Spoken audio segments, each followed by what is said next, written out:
He asked, how much attention do I give funding rates in my trades?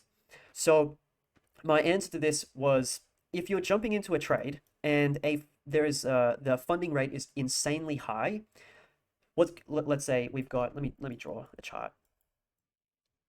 Let's say we've got a giant staircase like this, and let's say I really want to go and take this breakout trade, and we've got like the next resistance over here, and let's say I've got my stop here, so this is my stop, this is my target, and I'm looking to take this breakout trade from here up to here. And let's say my average trade duration is about 60 minutes, roughly. If right before my entry, if I know that there is going to be a giant funding payment that I have to go and pay in the next 15 minutes or so, and I'm about to enter the trade, and let's say the size of this move, let's say it's 3%, but in 15 minutes, there is going to be a 1% funding fee. If I am long, and this funding payment hits while I'm still in the position, I'm going to lose about a third of my entire P&L. So if I'm going for a 1R trade, even if the price hits the target, after getting hit with this funding fee, I'm going to walk away with 0.7R, which is not fun. That just basically destroys any edge that I have. So here's the thing.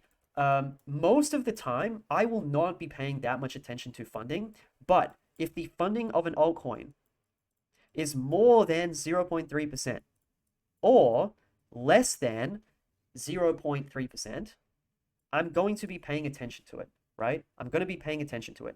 Sometimes I can get away with it. So sometimes it will say the funding is really high, but the payment is coming in 3 hours from now.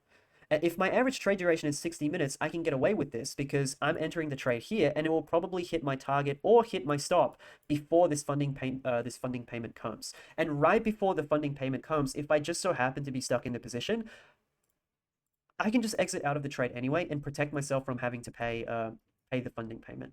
So that's how I go about it. Rule of thumb though is if the funding payment, I'll just say funding payment, is greater than 0.1R, then I will probably not take the trade if the funding payment, if the funding payment is greater than 0.1R, and how the timer, as in like when this funding payment is going to hit, is going to be in less than 2 hours, I'm going to maybe reconsider, right? Maybe.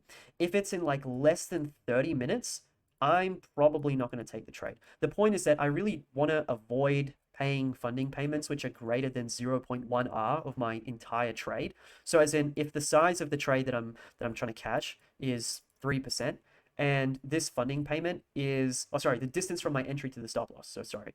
So if this is my entry and then this is my stop. So yeah, entry, stop loss. Let's say this is 3%. That means 0.1R is how much? It is 0.3%. So that means if the funding is greater than this, I'm going to be a little bit wary. That's when it's like, okay, I have to put my safety hat on and be a little bit cautious with moving forward. But like this is an abnormality. It's not going to happen all the time. It's just like every now and again, if this happens, I just have to be a little bit cautious.